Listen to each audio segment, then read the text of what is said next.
Assalamualaikum warahmatullahi wabarakatuh. Apa kabar semuanya? Saya harapkan semuanya dalam keadaan baik ya.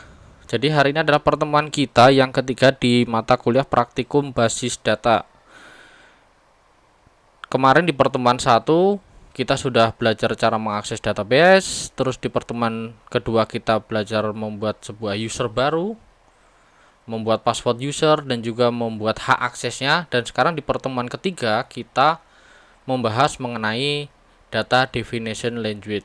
Nah, ini kita sudah masuk ke proses perancangan database. Nah, sekarang apa itu data definition language atau DDL? DDL adalah kumpulan perintah SQL yang digunakan untuk mendefinisikan skema dan subskema database.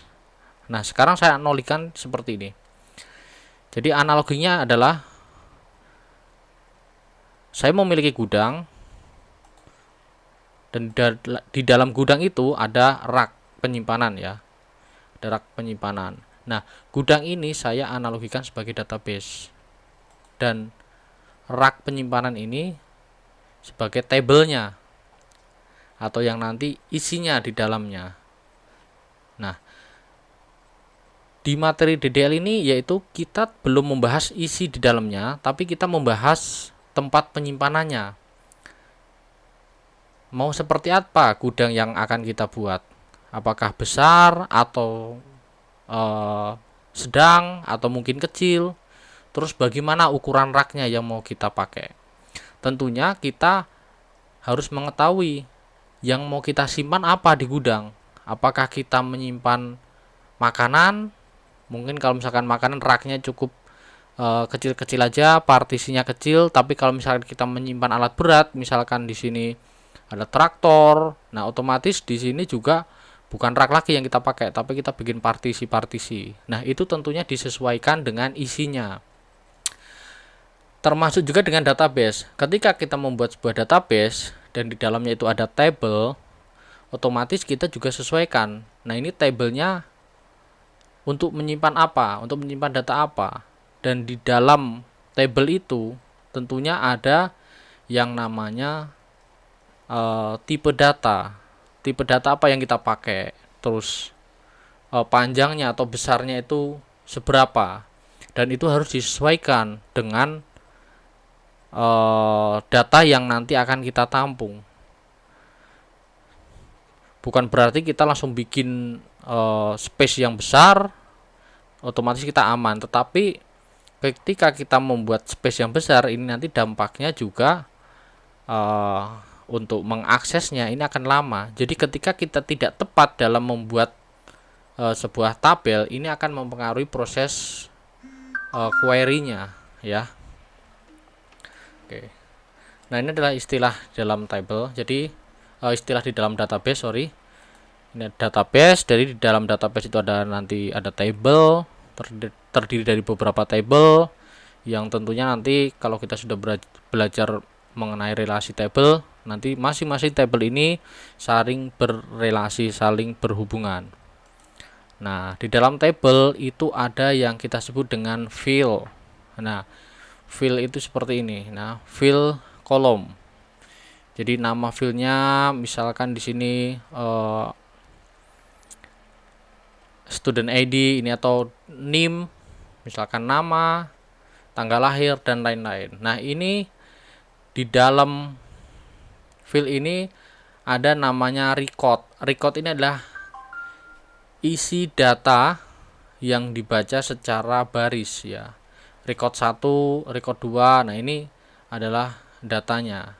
Dan data item ini seperti pada gambar contohnya. Nah, ini pada sub kolom atau row atau fieldnya ini masing-masing memiliki data item seperti itu ya.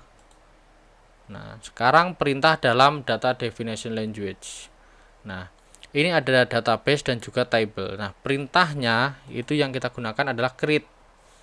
Create ini bisa kita gunakan untuk membuat database dan juga membuat tabel baru ya. Jadi membuat database baru dan juga tabel baru. Terus yang kedua yaitu alter. Alter mengubah struktur tabel yang telah dibuat. Nah, misalkan kita sudah membuat tabel, ternyata ada kesalahan. Misalkan fillnya kurang. Nah, kita bisa tambahkan melalui alter. Atau misalkan tipe datanya mau kita rubah. Nah, ini kita bisa tambahkan melalui alter, ya. Terus rename ini untuk mengubah struktur tabel yang telah dibuat. Nah, sorry, yang tadi alter ini untuk menambahkan fill ya, dan untuk merename atau merubah struktur itu menggunakan rename ya, struktur tabelnya. Dan yang terakhir yaitu drop. Drop ini untuk menghapus, baik itu menghapus tabel ataupun menghapus database ya. Oke. Nah, ini adalah sintaks query-nya untuk membuat database baru. Jadi ketik create database seperti ini ya. Terus ini nama database-nya. Ingat, pada saat kita membuat nama database, pastikan bahwa tidak menggunakan spasi. Boleh menggunakan huruf besar atau huruf kecil, tapi tidak boleh menggunakan spasi. Dan silahkan jika misalkan itu lebih dari satu kata, itu silahkan dipisahkan dengan tanda underscore ya.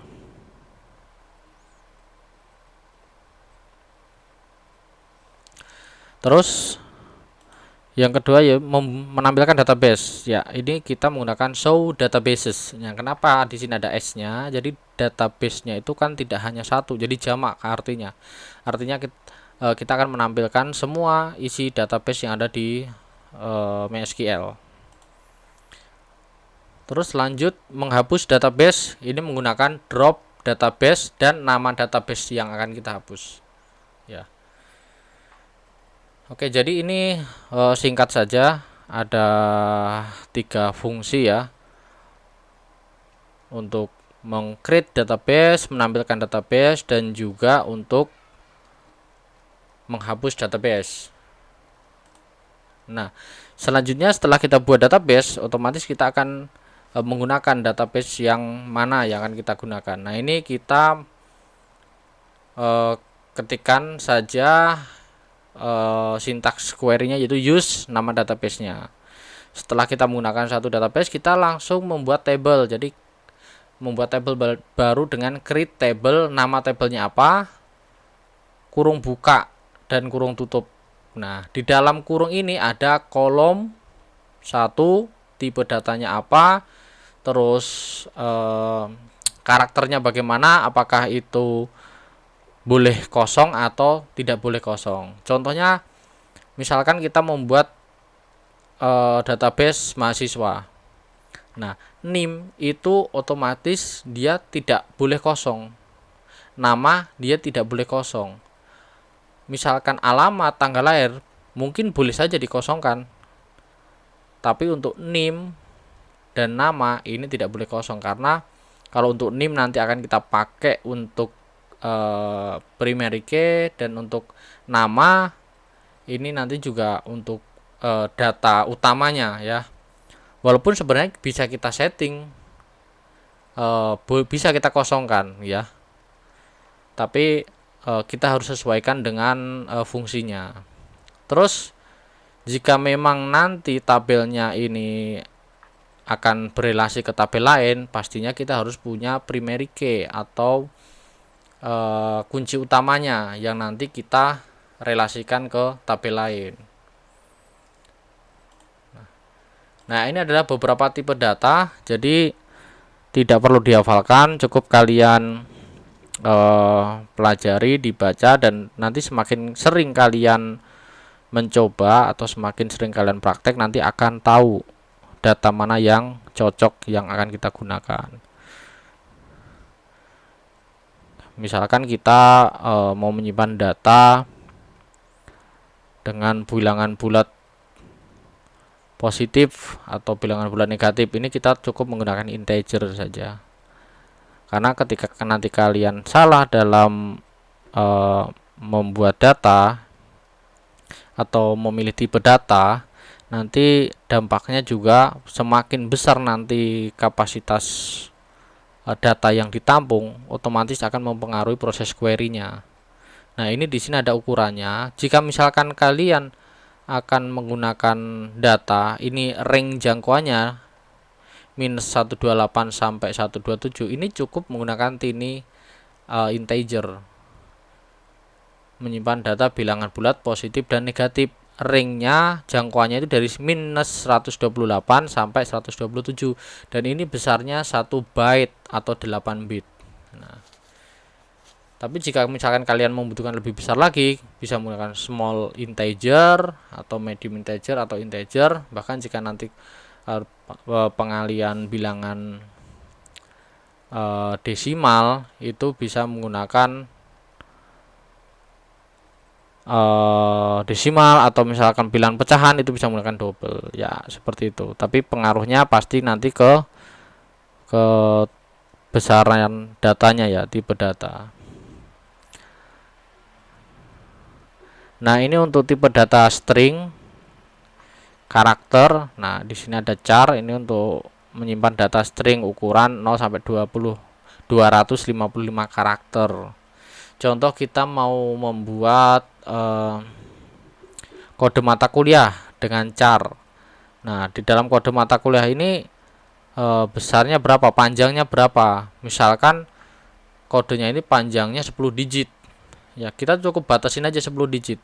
Atau kita sediakan sampai 20 digitnya, kita batasin 20 panjang charnya. Terus selanjutnya data tipe data untuk tanggal atau date ya. Jadi kalau misalkan kita, oke, ini sepertinya ada sedikit kesalahan ya. Jadi ini harusnya tipenya tanggal ya. Jadi ini masih ada salah. Tapi nanti silahkan dicek di modul ya. Ini ada kesalahan. Terus ini untuk tipe data blob atau binary large object. Ini biasanya kita gunakan untuk menyimpan foto ataupun file-file ukuran yang besar.